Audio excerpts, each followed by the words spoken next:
जब सूर्य पश्चिम की दिशा में अस्त होता है तब पृथ्वी पर अंधेरा छा जाता है और आसमान में दिखाई देने वाली अनगिनत तारकाएं हजारों प्रकाश वर्ष दूर मौजूद होकर हमारी धरती को अपनी रोशनी से रोशन करने की कोशिश करते हैं, जिनमें से कुछ तारा ज्यादा रोशनी छोड़ती हैं तो कुछ तारे कम रोशनी छोड़ती हैं। तो क्या आप लोगों के मन में कभी ये सवाल आया है कि आखिर इन तारों का निर्माण तथा अंत कैसे होता है? जिस तरह हम इंसान जन्म होकर अपनी अलग अलग अवस्था का सफर करते हुए अंत में मर जाते हैं, एक तारे का भी जीवन ठीक उसी तरह ही होता है, जिसके बारे में आज हम बात करने वाले हैं। जब अंतरिक्ष में मौजूद आणविक बादल में से एक गैस का भंडार अलग होकर ढह जाता है, तब इसके अलग हुए गैस के भंडार में गुरुत्वाकर्षण और चाप बढ़ जाता है, जिसके कारण गैस जमा होकर एक मजबूत कोर को बनाने लगता है और इसको हम प्रोटोस्टार कहते हैं। प्रोटोस्टार यानी एक तारे का पैदा होने से पहले की अवस्था।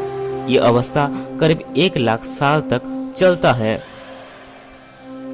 एक तारे में न्यूक्लियर फ्यूजन की वजह से एनर्जी पैदा होता है, पर एक प्रोटोस्टार यानी एक तारे के पैदा होने से पहले की अवस्था में इतनी एनर्जी नहीं होती कि उसमें न्यूक्लियर फ्यूजन रिएक्शन हो सके। तो इसी वजह से एक प्रोटोस्टार में एनर्जी ग्रेविटेशनल एनर्जी के कारण पैदा हो रहे हीट के कारण पैदा होता है।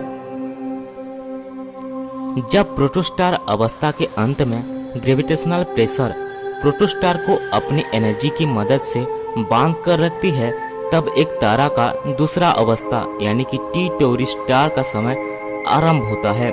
भले ही टी टोरी स्टार की अवस्था में एक तारे के पास इतना तापमान तथा चाप नहीं होता कि वो न्यूक्लियर फ्यूजन कर सके, पर फिर भी ये अपनी विशालता और एक जैसी तापमान की वजह से मेन सीक्वेंस स्टार यानी तारे की अगली अवस्था की तरह मालूम होता है। टी टोरी स्टार के अंदर धीरे धीरे सनस्पॉट ज्यादा एरियाज में फैलने लगते हैं और इसमें से एक्सरे और सौरभा पैदा होते हैं और टी टोरी स्टार का ये अवस्था करीब 10 करोड़ साल तक चलता है। टी टोरी स्टार के बाद एक तारा अपने अगले अवस्था में पहुंचता है, जिसको हम मेन सीक्वेंस स्टार कहते हैं। इस अवस्था में मेन सीक्वेंस स्टार की कोर में हाइड्रोजन और हीलियम फ्यूजन करते हैं, जिसके लिए करीब 1 करोड़ केल्विन का तापमान की आवश्यकता होती है। वैज्ञानिकों की माने तो ब्रह्मांड में मौजूद 90% से भी ज्यादा तारे मेन सीक्वेंस स्टार की अवस्था में मौजूद हैं, जिनमें से हमारा सूरज भी शामिल है। तारे के इस अवस्था में एक मजेदार चीज होती है कि तारे के अंदर मौजूद ग्रेविटेशनल एनर्जी इस तारे को अंदर की तरफ खींचती है।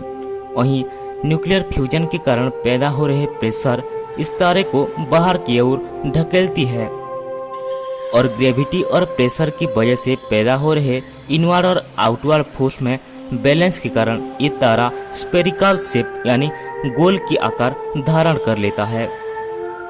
जैसे कि मैंने आप लोगों को बताया था कि हमारे सूरज भी एक मेन सीक्वेंस स्टार की अवस्था में मौजूद है, तो हम ये कह सकते हैं कि हमने एक तारे का पैदाइश से लेकर हमारे सूरज की उम्र की तारों की कहानी को जान लिया है।